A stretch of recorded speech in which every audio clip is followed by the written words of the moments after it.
And yesterday was quite an action-packed day in terms of politics, with protesters returning to the streets and both houses of parliament voting to accept only one constitutional amendment draft about the two-ballot system out of the 13 submitted.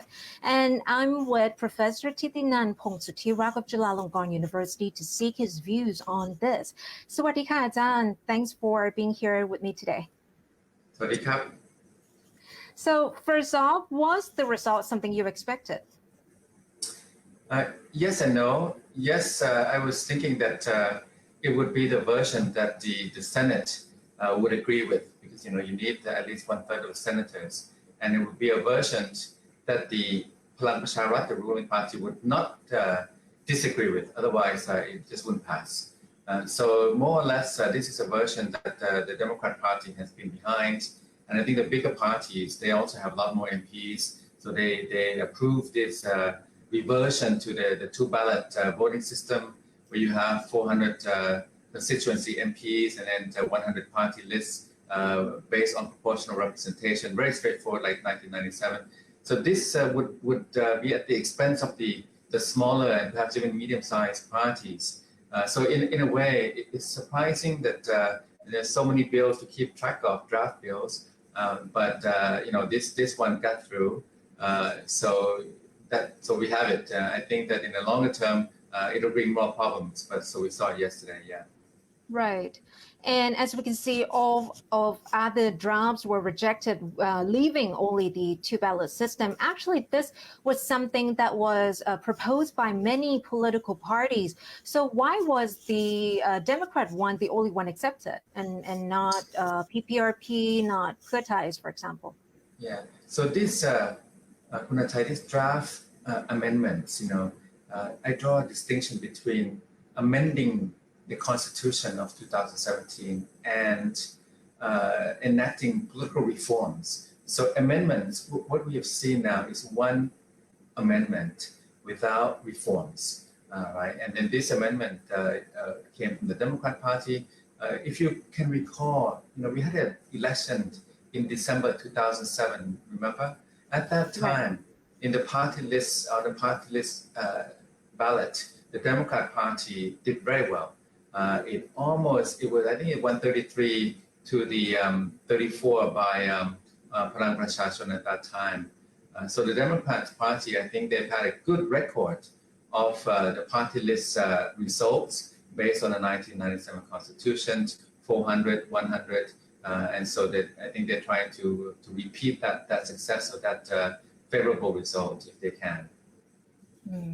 Indeed, and with most proposals being dropped, and this seems that this hasn't reflected on what the protesters and even some politicians, especially in the opposition, want. So do you still see the point of charter amendments at all? And is there any hope for the people or the group that call themselves resolution version of the Constitution? Yeah, obviously we have had a lot of political tension and conflict. In fact, we can even go back to 2 decades now of conflict and polarization, up and down. We've gone through the colors, the yellows in 2005, 2006, 2008, and then the red shirts, 2009, 2010, and then the Yingluck government, 2011, 2014, the military coup in 2006, and then again in 2014. And then General Prayut led the coup in 2014 until the election to 2019, and then the Constitution of 2017 along the way that favors a Prayut-led coalition government because of the role of the Senate, which was appointed more or less by the military junta, the military council from the coup. So all of this, is back and forth and up and down.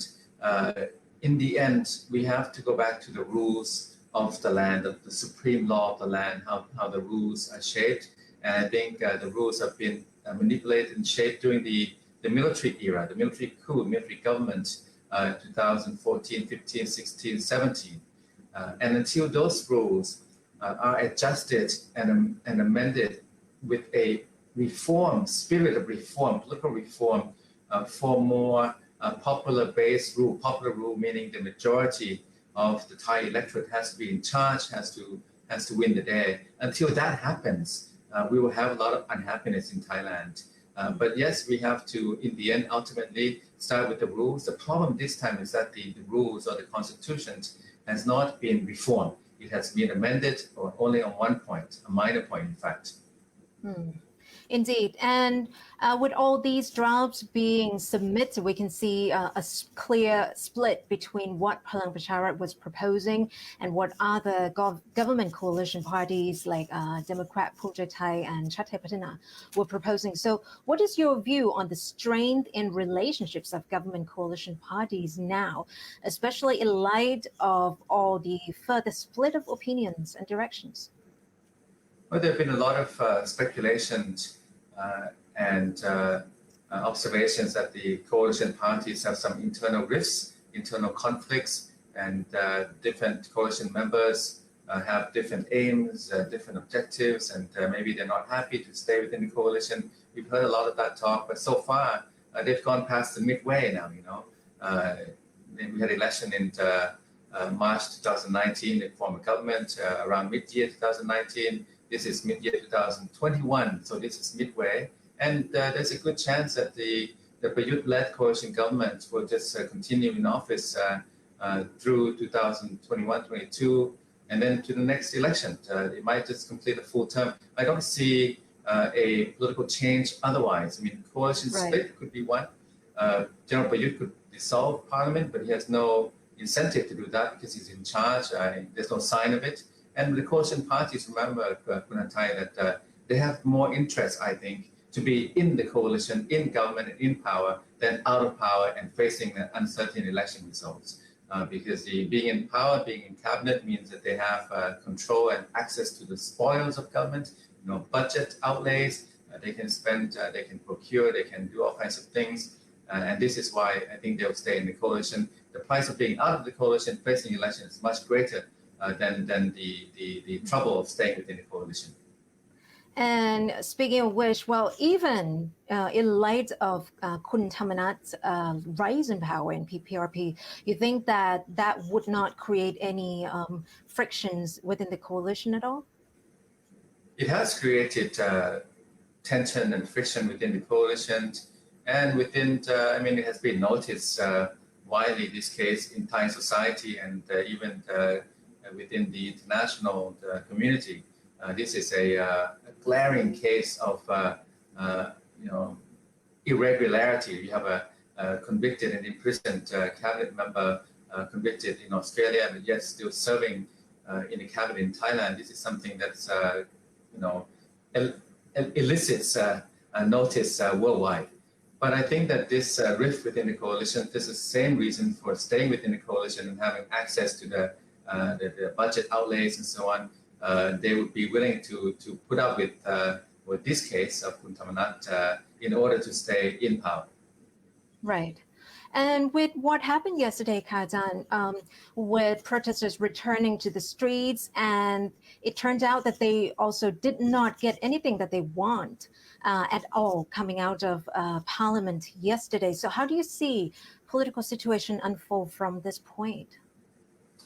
In addition to the draft constitutional amendment yesterday, and also the resumption of street protests, yesterday also was the anniversary of the political change back in June 24th of 1932. So it was kind of a day of marking the Thailand's constitutionalism as well. I think that the protests cannot regain traction mainly because of the COVID restrictions. I mean, a lot of people would be deterred and afraid of going out and mingling and take to the streets just because of public health insecurity, public health risks. So I think that already hampered the protest movement. I think it was symbolic that they still have a cause to rally behind, and there's still a lot of grievances. And I think the COVID mismanagement by the government is going to compound the grievances and disenchantments. So what we were looking at, I think, in the longer term is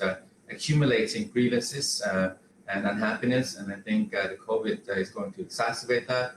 And I would not be surprised that the protests, once COVID restrictions are eased and the the virus subsides, we'll see a resumption and regaining of traction in full force. And I think at that time, it will be very worrisome. I think it will be very fierce and very intense.